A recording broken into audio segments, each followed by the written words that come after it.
He pensado a menudo en la preocupación que debió haber sentido Jesús al saber que su ministerio terrenal estaba llegando a su fin y que el funcionamiento diario y continuo de su iglesia recién establecida recaería sobre hombres comunes y corrientes que a lo más solo habían sido miembros de la iglesia apenas 36 meses. ¿Sabían lo suficiente? ¿Habían comprendido una porción de lo que Él se había esforzado tanto por enseñarles? ¿Podrían llevar a cabo esa tremenda responsabilidad con éxito? Además, no debió haberle infundido mucho ánimo saber que uno de los 12 lo traicionaría por un puñado de monedas de plata, que 3 de ellos dormirían durante su hora más grande de necesidad y que su apóstol principal lo negaría 3 veces en casi cuestión de minutos. De hecho, en un momento, todos los discípulos, dejándole, huyeron. Registra Mateo en su relación del Evangelio. Entonces, ¿qué podría decir él en esas horas finales que compensaran ese tipo de debilidades humanas? ¿Qué lección final podría enseñar que los hiciera soportar la ausencia física de él? Con una súplica, o más bien un mandamiento, que debería traspasarnos hoy tanto como lo hizo con ellos. El Hijo viviente de Dios resumió su ministerio y la responsabilidad final y continua de ellos en un concepto, en un gran principio eterno. Un mandamiento nuevo os doy, dijo calladamente, que os améis unos a otros, como yo os he amado, que también os améis los unos a los otros. En esto conocerán todos que sois mis discípulos, si tenéis amor los unos por los otros. En solo 2 o 3 breves días, unos 2000 años después de que se hizo esa declaración bíblica, ustedes, nuevos presidentes de misión y compañeras, saldrán a vivir esta ley como tal vez nunca antes la hayan vivido fuera de su propio círculo familiar. Saldrán a conocer a numerosos hombres y mujeres jóvenes a quienes nunca antes han visto en su vida, pero que para ustedes llegarán a ser casi hueso de sus huesos y carne de su carne. Deben amarlos a tal grado que ellos no solo les correspondan ese amor, sino que también amen a sus compañeros, a los miembros, a las personas a las que enseñan y a la divina Trinidad que dirige sus labores. Si el curso en el que se acaban de inscribir fuese el curso básico sobre el amor de Cristo, tengan en cuenta que están a punto de recibir el primer examen del trimestre. ¿No es eso típico de las lecciones de la vida? Primero se pone la prueba y solo después se enseña la lección. Permítanme presentar 2 breves ideas sobre este mandamiento nuevo que se les está dando. Primero, lo que me asombra es que este mandamiento fundamental cristiano de amar suena tan simple. Por supuesto, no es sencillo, o más personas lo demostrarían, pero no es complicado, ya que consiste en solo un puñado de palabras cortas. Nos damos cuenta de que durante esos 3 años de servicio, los discípulos de Jesús probablemente habían recibido mucha más instrucción de la que podían comprender. Además, el cambio de la compleja ley de Moisés al elevado evangelio de Jesucristo no iba a ser fácil para cualquiera que proviniera de la tradición israelita. De modo que Jesús elige a propósito un principio una vara para medir el éxito que se comprende con facilidad, pero que no resulta fácil vivirlo. Él les dice, en efecto, si recuerdan este mandamiento, me habrán entendido a mí y habrán entendido mi evangelio. Si en su vida dan la más alta prioridad a esta declaración, otras personas reconocerán de inmediato que, de hecho, son mis discípulos. De modo que, por favor, ámense unos a otros. Por tanto, lo primero que les recomiendo, como presidentes de misión y compañeras, es que esta clave al éxito en el Evangelio es sorprendentemente sencilla. La segunda idea se centra en el Salvador, que le llama a esto un mandamiento nuevo, cuando lo que quiero decir es, pero no es nuevo. Por suerte, el presidente Joseph Fielding Smith está de acuerdo conmigo en eso. Hace años escribió, un mandamiento nuevo lo llama el Señor, y sin embargo, al igual que muchos otros mandamientos, es tan antiguo como la eternidad. Jamás hubo ocasión alguna en que ese mandamiento no existiera y no fuera esencial para la salvación. Y sin embargo, es nuevo. Nunca envejece, porque siempre es verdadero. Quizás sea útil saber que la palabra griega que aquí se usa para nuevo, kainen, implica frescura, o lo opuesto a gastado, en lugar de reciente o diferente. Ese significado fresco o no probado de este mandamiento nuevo era que esos discípulos y el resto de todos nosotros debíamos amar de la manera que Jesús amó. Como yo os he amado, dijo él. Esa era la parte nueva, la parte distintiva de una ley muy antigua. Y había algo más que también era nuevo. Lo que hizo el Salvador, el Maestro de Maestros, que fue dividir ese gran mandamiento de amar en dos componentes, dándole aún más claridad, intensidad y dimensión. Sí, habían de amarse unos a otros, pero Cristo enseñó que eso sería posible al mayor grado solo al amar primero a Dios.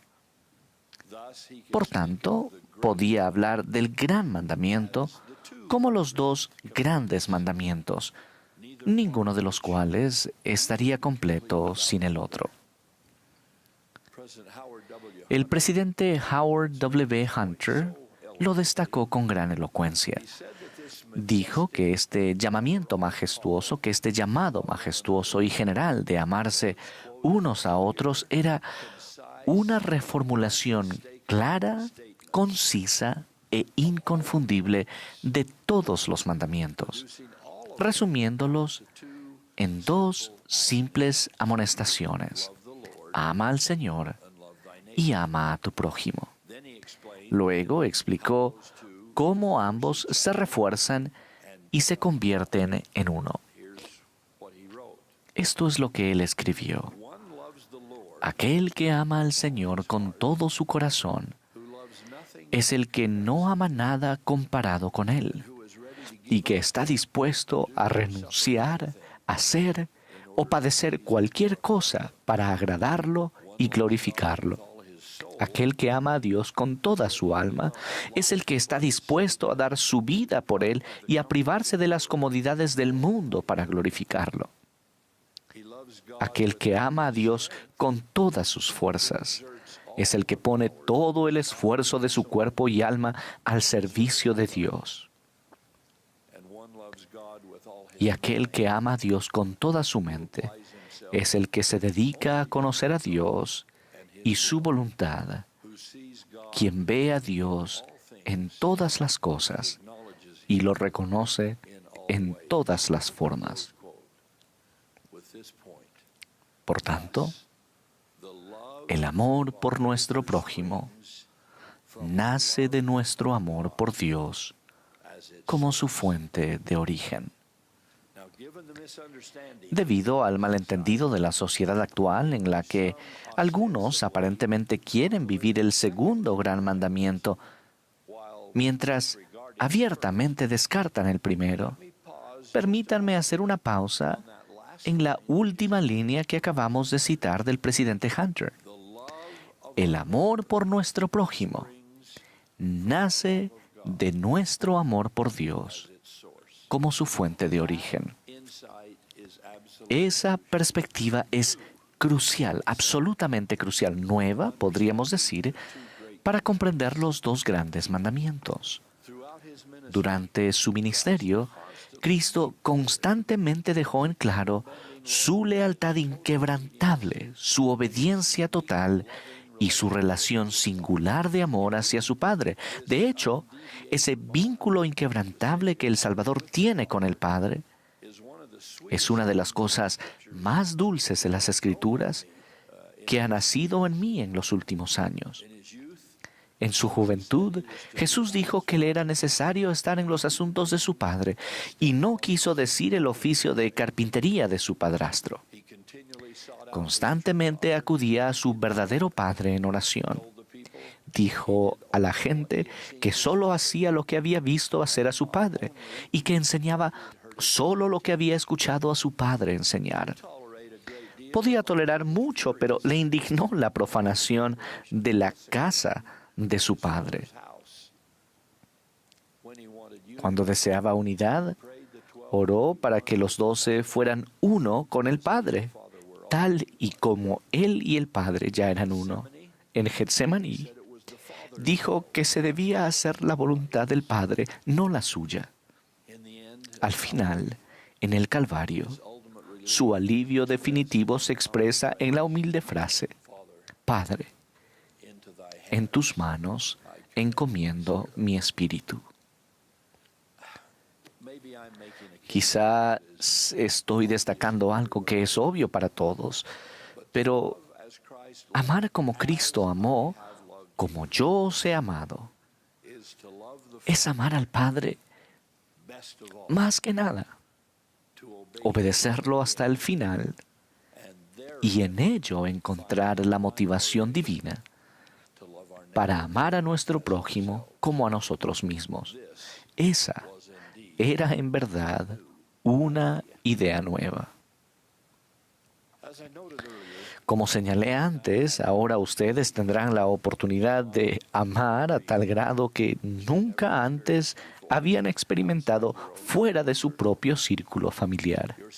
Su éxito como presidentes de misión y compañeras dependerá en gran medida en su capacidad para desarrollar el amor semejante al de Cristo por un nuevo grupo de personas, por sus miembros, por los líderes del sacerdocio y de las organizaciones de hermanas, por aquellos a quienes enseña el Evangelio, pero sobre todo por aquellos misioneros, los que son fáciles de amar y los que no lo son, los que son obedientes y los que no lo son, los que quieren estar allí y los que no, los que no les aman a ustedes y los que no están tan seguros.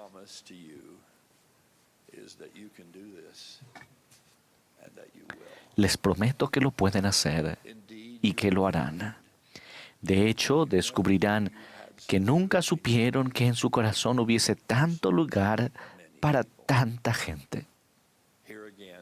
Y de nuevo, en esto, Cristo será su ejemplo. Consideren la descripción de Matthew Henry de cómo se puede demostrar ese amor. En todos los ejemplos del amor de Cristo hacia sus discípulos, Él les habló con bondad. Se preocupó de todo corazón por ellos y por su bienestar. Los instruyó, aconsejó y consoló. Él oró con ellos y por ellos. Los absolvió cuando fueron acusados, los fortaleció cuando se sentían abatidos y públicamente declaró que los apreciaba más que a su madre o hermana o hermano. Los reprendió cuando actuaban erradamente y, sin embargo, soportó con compasión sus fallas. Los disculpó. Se valió de las mejores cualidades de ellos y pasó por alto muchas de sus deficiencias. De ese modo los había amado, y así debían amarse unos a otros, con amor hasta el final. Esa es una breve y a la vez magnífica descripción del espíritu con el que ustedes amarán a sus misioneros y a todos los demás a quienes el Señor está a punto de llevarlos. Es el mismo espíritu que se encuentra en la enseñanza de Mormón, que bien podría ser la declaración más extensa que se haya hecho sobre esa clase de amor. Caridad la llama él, el amor puro de Cristo. La caridad es sufrida, enseñó, y es benigna. No tiene envidia. No se irrita fácilmente. No piensa el mal. Todo lo sufre, todo lo cree, todo lo espera, todo lo soporta. Por tanto, amados hermanos míos, dice Mormón, si no tenéis caridad, no sois nada, porque la caridad nunca deja de ser. Allegaos, pues, a la caridad, que es mayor que todo. Es el amor puro de Cristo y permanece para siempre. Y a quien la posea en el postrer día, le irá bien.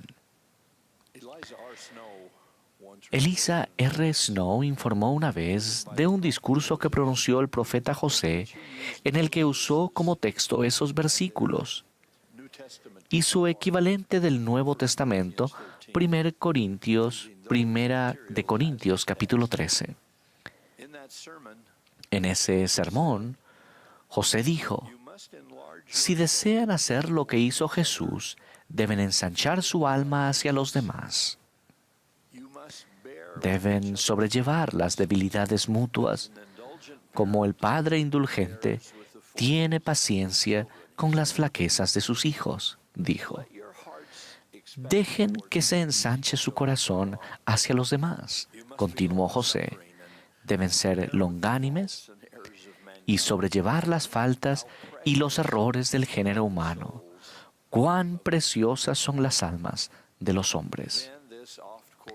Luego, este pasaje que se cita con frecuencia y que a todos nos gusta. Cuando las personas me manifiestan la más mínima bondad y amor, dijo José, oh, qué poder ejerce aquello en mi alma. Mientras que un curso contrario tiende a agitar todos los sentimientos ásperos y contristar la mente humana. Dios no tolera el pecado,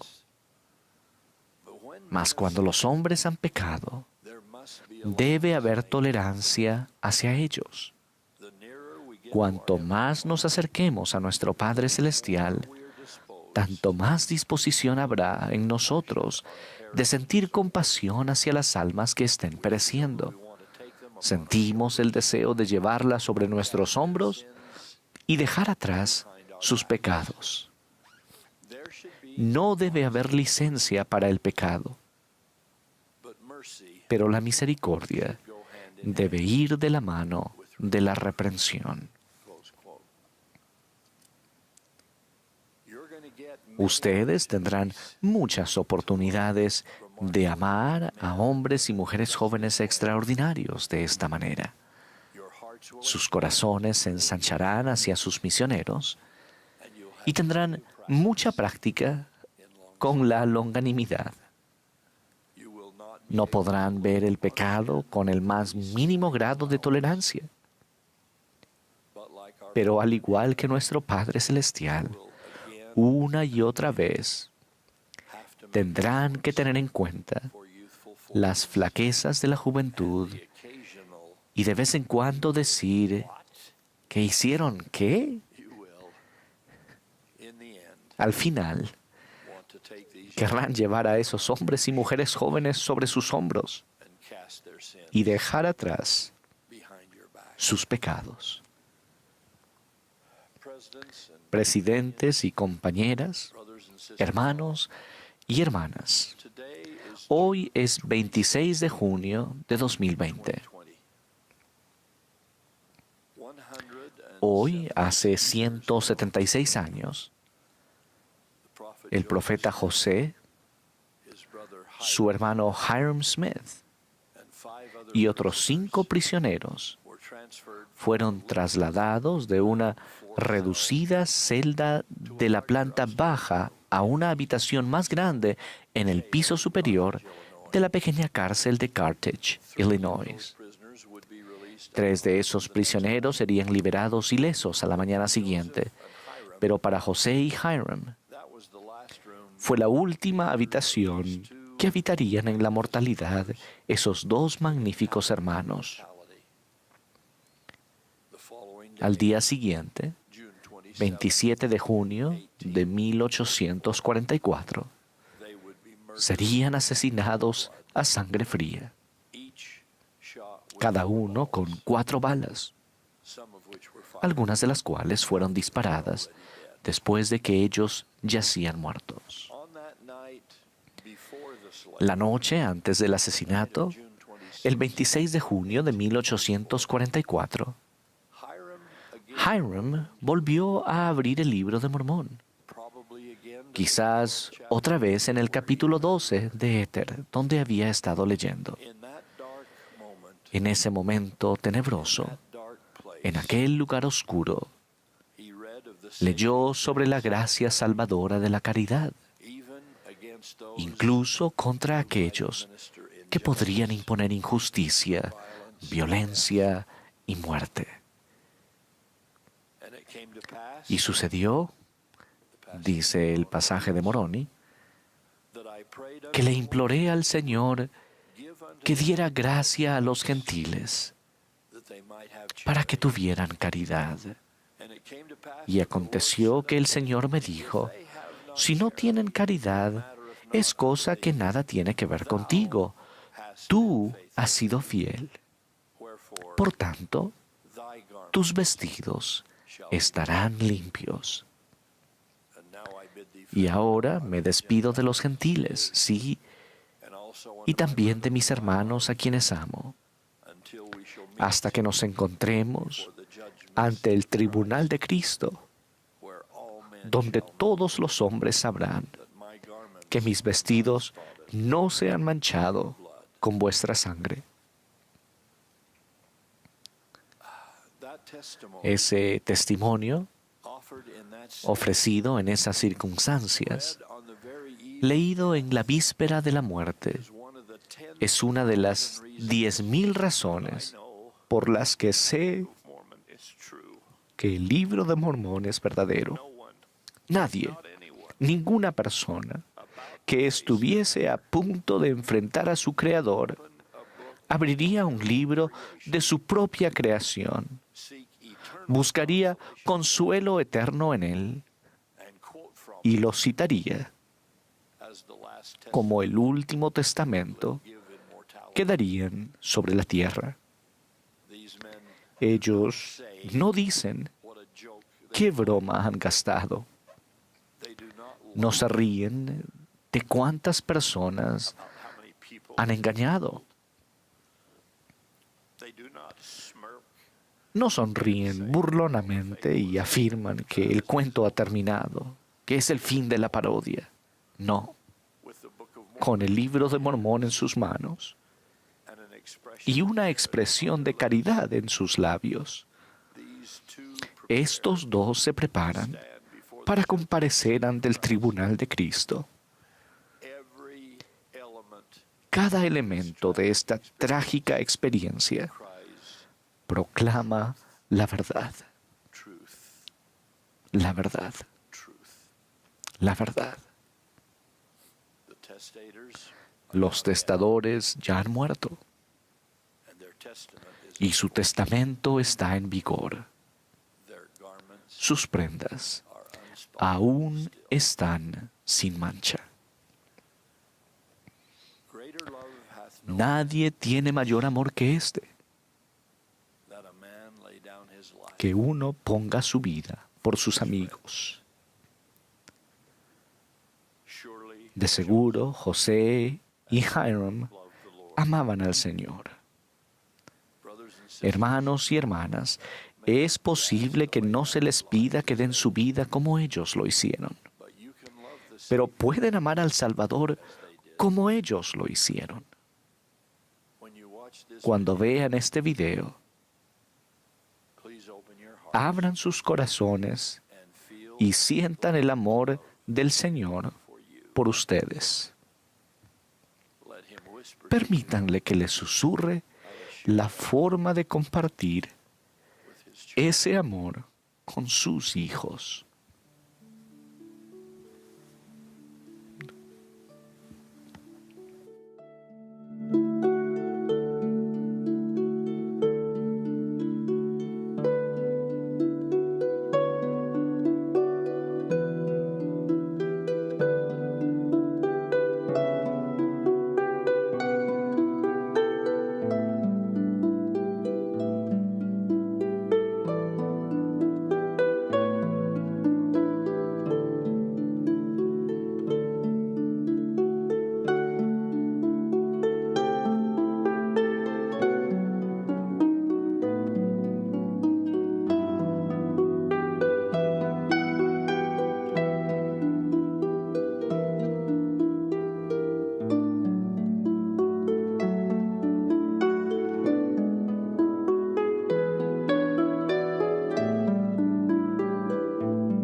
Queridos amigos, ruego que sirvan con el amor puro de Cristo, haciendo de la caridad su consigna. Amen a Dios, a sus misioneros. Amen a los que son miembros y a los que no lo son. Y asegúrense